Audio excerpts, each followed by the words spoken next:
ಕಾಂಗ್ರೆಸ್ನ ಸಚಿವ ಸಂಪುಟದಲ್ಲಿ ಸಾಕಷ್ಟು ಆಕ್ರೋಶಗಳು ಕೇಳಿ ಬರ್ತಿರುವಂತದ್ದು. ಸುದ್ದಿ ನಮ್ಮ ಜೊತೆ ಉಮೇಶ್ ಇದ್ದಾರೆ, ನಾನು ಮಾತಾಡ್ತಾ ಹೋಗ್ತೀನಿ. ಮೇಡಮ್, ಸಚಿವ ಸಂಪುಟ ಸಭೆಯಾಗಿ 48 ಗಂಟೆಯೊಳಗೆ ಈಗಾಗಲೇ ಮೊದಲನೇದಾಗಿ ರಾಮಲಿಂಗಾರೆಡ್ಡಿ ಅವರು ರಾಜೀನಾಮೆ ಸಲ್ಲಿಸಿದ್ದಾರೆ. ಏನ್ ಹೇಳ್ತೀರಿ ಮೇಡಮ್? ನೋಡಿ, ರಾಮಲಿಂಗಾರೆಡ್ಡಿ ಸಾಹೇಬರು ನಮ್ಗೆ ಬಹಳ ಹಿರಿಯ ನಾಯಕರು, ನಮ್ಮ ರಾಜ್ಯದ ಆಸ್ತಿ. ಸೊ ಹಾಗಾಗಿ ನಮ್ಮ ಪಕ್ಷದ ಆಸ್ತಿ, ನಮ್ಮ ರಾಜ್ಯದ ಆಸ್ತಿ, ಅವ್ರ ಮನಸ್ಸಿಗೆ ನೋವು ಮಾಡ್ಕೊಳ್ಳೋ ಪ್ರಮೇಯ ಇಲ್ಲ. ನಮ್ಮ ಮುಖ್ಯಮಂತ್ರಿಗಳಾದಂತಹ ಸಿಎಂ ಅವರು, ಮತ್ತೆ ಮಾಜಿ ಮುಖ್ಯಮಂತ್ರಿ ಸಿದ್ದರಾಮಯ್ಯ ಅವರು, ಮತ್ತೆ ಎಐಸಿಸಿ ವರಿಷ್ಠರು, ನಮ್ಮ ಖರ್ಗೆಜಿ ಹಿರಿಯ ನಮ್ಮ ಚೇರ್ಮನ್ ಪ್ರೆಸಿಡೆಂಟ್ ಆಫ್ ಎಐಸಿಸಿ ಎಲ್ಲರೂ ಇದ್ದಾರೆ. ಅಷ್ಟು ಸುಲಭ ಕೈ ಬಿಡೋದಿಲ್ಲ.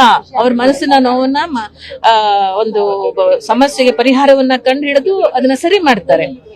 ಅಷ್ಟಂತ ಹೇಳ್ಬಲ್ಲ ನಾನು. ಕಾಂಗ್ರೆಸ್ ನುಡಿದಂತೆ ನಡೆದಿಲ್ಲ ಅಂದ್ರೆ ಏನು, ಒಂದು ಖಾತೆಯನ್ನ ಕೊಡ್ತೀವಿ ಅಂತ ಹೇಳಿದ್ರು, ಆ ಖಾತೆಯನ್ನ ಕೊಟ್ಟಿಲ್ಲ. ಸುಮ್ಮನೆ ಕಾಟಾಚಾರಕ್ಕೆ ಒಂದು ಖಾತೆ ಕೊಟ್ಟು ನಮ್ಮನ್ನ ಸೈಡ್ ಕುಣಿಸಿದ್ದಾರೆ. ಕೊಟ್ಟ ಮಾತಿನಂತೆ ನಡ್ಕೊಂಡಿಲ್ಲ ಅಂತೇಳಿ ವಾರ್ತೆಗಳು ಕೇಳಿ ಬರ್ತಿದೆ. ನೋಡಿ, ಅವರು ಕೊಟ್ಟಿರ್ತಕ್ಕಂಥ ಮಾತು ಏನೇ ಇದ್ರು ಕೂಡ ಆಂತರಿಕವಾಗಿ ಅವನ್ನೆಲ್ಲ ಕರೆಸಿ ಮಾತಾಡಿ ಸರಿಪಡಿಸ್ಕೊಳ್ಳುವಂತ ಅರ್ಹತೆ, ಯೋಗ್ಯತೆ, ಸಾಮರ್ಥ್ಯ ನಮ್ಮ ಮುಖ್ಯಮಂತ್ರಿಗೆ ಇರೋದ್ರಿಂದ ಏನು ತಲೆ ಕೆಡಿಸ್ಕೊಳ್ಬೇಕಾಗಿಲ್ಲ, ಸಮಸ್ಯೆ ಬಗೆಹರಿಯುತ್ತೆ. ರಾಮಲಿಂಗಾರೆಡ್ಡಿ ಅವರು ಒಂದ್ ಕಡೆ ರಾಜೀನಾಮೆ ಆದ್ರೆ ಈಗಾಗಲೇ KH ಮುನಿಯಪ್ಪ ಅವರು ಕೂಡ ಅಸಮಾಧಾನ ಆಗ್ತಿದ್ರು ಮೇಡಮ್. ನೋಡಿದೀವಿ, ಎಲ್ಲಾ ಸಮಸ್ಯೆಗಳನ್ನು ಬಗೆಹರಿಸ್ತಾರೆ. ಮಹಿಳೆಯರಿಗೆ ಯಾವುದೇ ಸಚಿವದಲ್ಲಿ ಸ್ಥಾನಮಾನ ಕೊಟ್ಟಿಲ್ಲ ಮೇಡಮ್, ತಾವೇನ್ ಹೇಳ್ತೀರಿ ಇದಕ್ಕೆ? ಇದು ಒಂದು ನಮ್ಮೆಲ್ರಿಗೂ ಕೂಡ ಸ್ವಲ್ಪ ನೋವನ್ನು ಉಂಟು ಮಾಡಿರ್ತಕ್ಕಂತಹ ಸಂಗತಿ.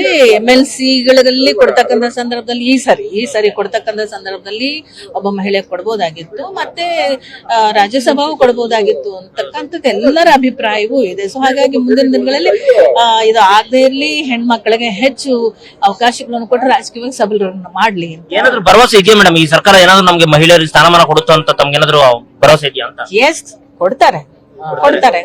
ಬೇಡಿಕೆ ಇಟ್ಟಿದೆ ತಮ್ಗೆ? ನಾವು ಬೇಡಿಕೆ ಇಟ್ಟಿದ್ವಿ. ನಮಗೂ ಕೂಡ ನಾವು ವಿಧಾನ ಪರಿಷತ್ ಸದಸ್ಯರು, ನಾವು ಕೆಲಸ ಮಾಡಿದ್ವಿ. ಅನೇಕ ಜನ ಹೆಣ್ಮಕ್ಳು MLA-ಗಳಾಗಿ ಆಯ್ಕೆ ಆಗಿದ್ದಾರೆ, ಮತ್ತೆ ಪರಿಷತ್ಗಳಿಗೆ ಬಂದಿದ್ದಾರೆ. ಎಲ್ಲರಿಗೂ ಅರ್ಹತೆ, ಯೋಗ್ಯತೆ ಇದೆ. ಮತ್ತೆ ನಾವು ಸಹ ಸಚಿವರಾಗಿ ದುಡಿದಿದ್ದೀವಿ. ಸೊ ಹಾಗಾಗಿ ಅವಕಾಶ ಕೊಟ್ಟರೆ ಜನಸೇವೆ ಮಾಡ್ತೀವಿ. ನಾವು ಯಾವ ಖಾತೆಗೆ ಬೇಡಿಕೆ ಇಟ್ಟಿದ್ದೀರಿ? ಮೊದಲು ಬೇಡಿಕೆ ಇಡೋದು, ಆಮೇಲೆ ಆಯ್ಕೆ, ಆ ನಂತರ ಖಾತೆ ಅಲ್ವೇ?